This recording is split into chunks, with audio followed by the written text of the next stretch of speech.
So you have a supply, and you would welcome people who would like to get a copy of the DVD. You can show it to a lot of people.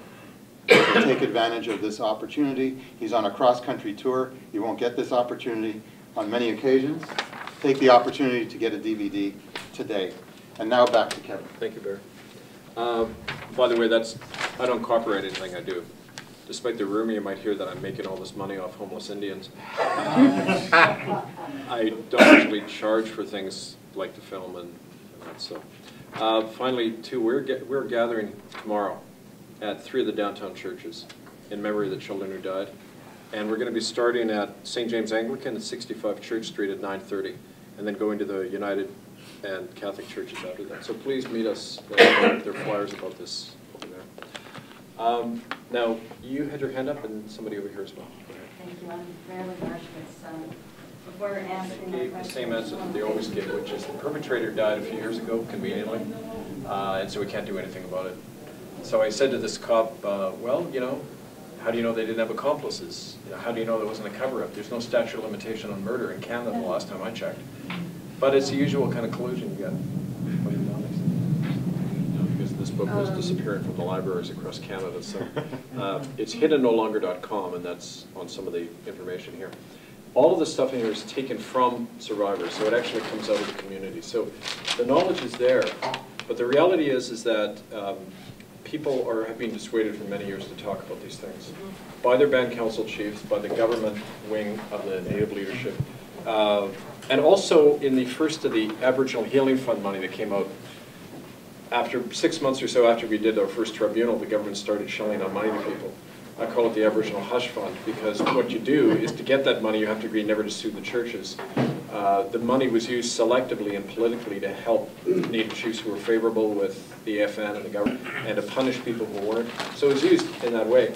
But like what you say, it's a real problem, because on reservation especially, when a few families run things, people can be turned off very quickly. And in fact, a number of the people who gave testimony at our tribunal were thrown out of their homes. They lost education funding and that for having testified. So the reality is that the Native community is not united on this. There's a lot of many different nations, many different attitudes about something like, should the kids be brought home to a proper burial or left where they are?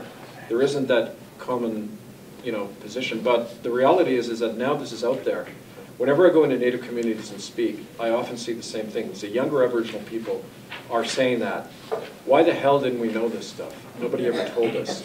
Now we don't have to be angry at one another. We can see what caused it, the laws and the system that caused it. Now we can put the anger where it's due, and not against one another. And I don't preside at it. I don't believe in the priestly role. I never did. But you could call it that. I mean, I still do funerals and all that stuff. But you've broken away from day-to-day mainstream priestly endeavors. We broke away from each other, yeah. Okay. So you still live in Vancouver, right? In Nanaimo, actually, but I work a lot in Vancouver. Because it's horrible. And when I told her about your speaking today, she was offered a settlement, by the way, but it was such a paltry amount that she rejected it. It was ridiculous. And she had 4 brothers and sisters, some of which died on the streets in Vancouver, etc. Anyway, she's a lovely, lovely person. I love her. She's turned bitter in a sense, because when I mentioned you and I mentioned other Native or people leaders, she's just like completely turned off. She says, oh, well, where was he during why wasn't he speaking out during? And I'm telling you, he is speaking out. It's like she couldn't hear what I was trying to say, personally. She thinks everyone is like a traitor to the cause. And I just want to ask you something. Are you personally religious? So you don't have to answer that. I know that's a personal question. Do you believe in the concept of evil and good, good and evil? Not in those terms, but I've seen it, so I believe in it. Do you believe evil? Believe me, I'm not pontificating. I'm just interested in what people. Well, philosophically, we can talk about that after, because it's kind of a big topic. No, yeah. But I don't want to. Generally, yeah, we should talk about it. Because what you're describing, I mean, the church sounds like sounds like literally that they were in cahoots with what people would call the devil or evil spirits or rakshasas in Sanskrit or whatever. It is horrible. I know, Barry, you would reject this. I'm not going to monopolize. I don't reject it. It's called imperialism. Okay, so you're very good. But do you Different believe? labels, same thing, right? Can I just? Bad is ask- bad. Can I just ask this question? There are conspiracy theorists who believe that the world is controlled by a small group, like the Illuminati, okay, that have ruled from time immemorial, and that they're still controlling all the massive institutions that rule our society. Well, if it was like that, the capitalist economy couldn't function because it's based on going at each other with razors. I mean, the economic imperative is not a small elite cooperating. It's quite the opposite. No, but the It's implication is they're manipulating and pulling the strings Right. of all these corporations and the church and, you know, So anyway, we can debate that okay, for sure. all right. Could I just introduce members of the Friends and Relatives that disappeared in Toronto, if you want to stand up? In mining, 60% of the mining corporations are Canadian, and they're active in Central America, in South America, in Indonesia, in Africa, all over the place.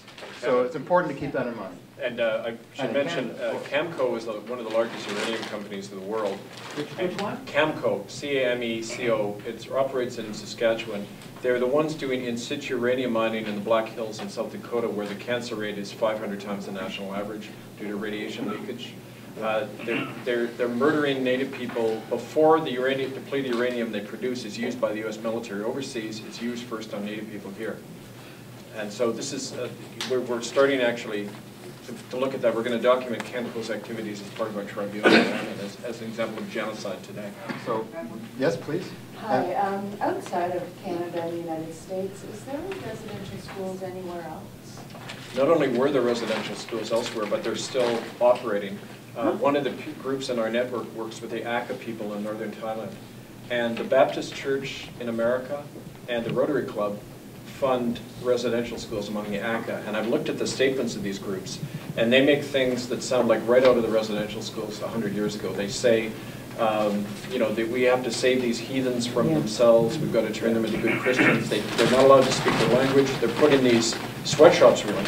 And as a result of that, the Aka children are the main, are used primarily in the sex tours that come from Japan. And we've established a link between Vancouver and the Vancouver Club, which is kind of like the elite club, and what's going on in Bangkok and Thailand there's an international child trafficking network protected and, you know, there's government and other collusion. Well, being Irish is a favorite topic of mine, but Give it to him.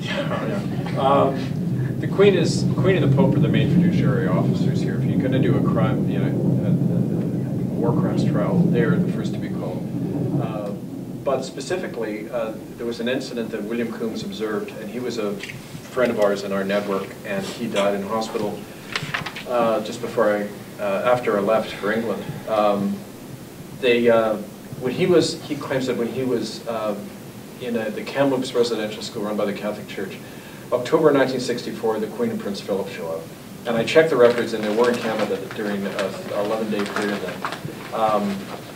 He claims that they went down, they had a picnic for all the kids, and they went down to a place called Dead Man's Creek and had a picnic there, and then they took 7 boys and 3 girls with them. And those kids were never seen again. They were from the area, and no one for the rest of their lives ever saw any of these 10 kids. And we wrote to the Buckingham Palace to ask about that, didn't hear anything back. We are going to be subpoenaing her to come and answer information on the whereabouts of those missing children. William was going to come and give testimony about that in London. He was in good shape. He had a bad drinking problem, but he was actually on the mend. I was told that he was asked to, Native Health Services in the downtown east side called an ambulance for him. His partner May says he wasn't in any particularly dire straits. He went to the hospital. He died the next morning in the hospital. This was St. Paul's Hospital, Catholic-run hospital. In the residential schools in Squamish, they used to bring the bodies there and issue fake death certificates for them in the same hospital. So. Outstanding institution. The sister in the back corner. I just want to say thank you to Kevin.